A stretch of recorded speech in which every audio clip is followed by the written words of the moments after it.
Evan Traburn stacks his journals like archaeological layers of trauma.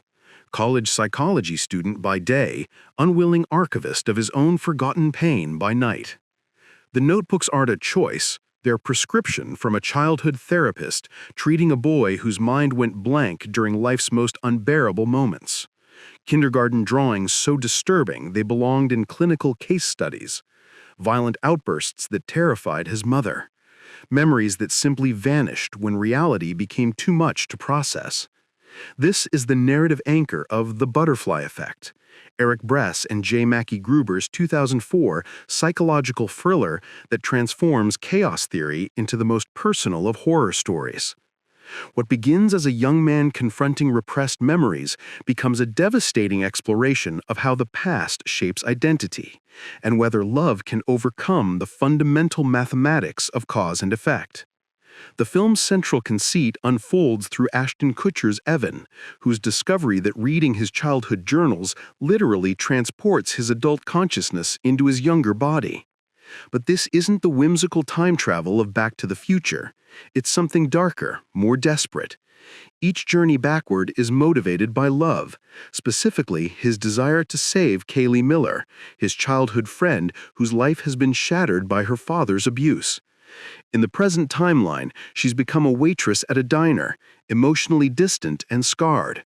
But Evan believes he can change that by going back and protecting her during those crucial childhood moments he can't remember.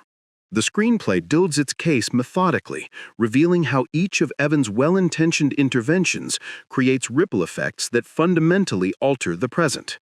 Save Kayleigh from her father's basement, and she becomes a sorority girl, but Tommy becomes a violent psychopath. Stand up to Tommy as a child, and Evan returns to find himself in prison, his best friend Lenny institutionalized.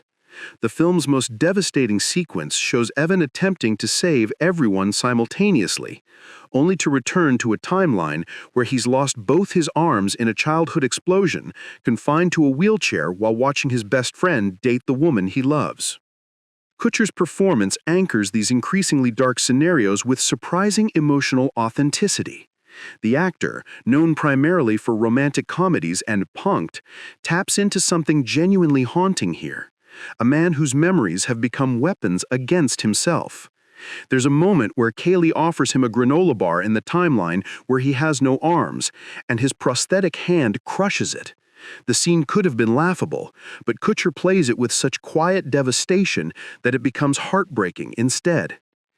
Amy Smart matches Kutcher's commitment, transforming Kayleigh across multiple timelines from sorority girl to desperate prostitute to loving girlfriend. Her performance illustrates the film's core tragedy, that identity itself is contingent, that the person we love exists only within specific circumstances. Each version of Kayleigh is authentic, yet fundamentally different, forcing both Evan and the audience to confront which version deserves to exist. The film's visual language mirrors its thematic darkness, with cinematography that grows grittier as Evan's interventions create worse outcomes. In the college timeline, everything is bright and colorful, while the prison reality exists in shadows and harsh lighting. This isn't just atmospheric, it's philosophical, suggesting that enlightenment and education create brighter worlds, while violence and trauma literally dim the visual palette of existence. So what does this all mean? The Butterfly Effect presents chaos theory not as scientific curiosity, but as existential nightmare. The mathematical principle that small changes in initial conditions can yield wildly different outcomes becomes a meditation on responsibility, love, and the terrible weight of choice. Evan's journal-based time travel is really memory-based identity construction. Each trip backward asks whether we can escape the fundamental experiences that shape who we become. The film suggests that trauma doesn't just affect the moment it occurs, it reverberates through time, shaping relationships, career choices, even the fundamental architecture of personality. Evan's blackouts aren't just psychological defense mechanisms. They're the mind's recognition that some experiences are too formative to remember and too powerful to change. His journals become archaeological evidence of a self he can't access, and his time travel represents the ultimate therapeutic fantasy, the ability to literally revise personal history. But the film's most brutal insight is that love itself can become destructive when filtered through the butterfly effect. Evan's devotion to Kayleigh drives every intervention, yet each attempt to save her creates new forms of suffering for everyone involved.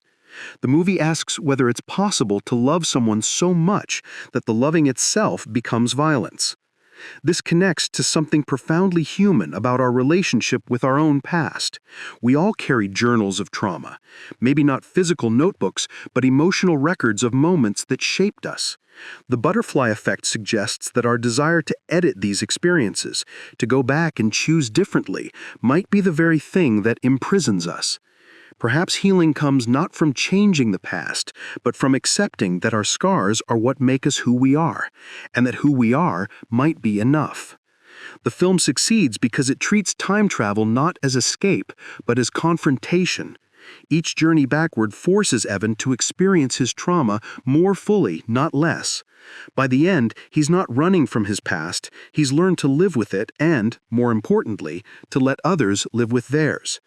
In a world where butterfly wings can cause hurricanes, sometimes the most radical act is simply allowing events to unfold as they were always meant to be.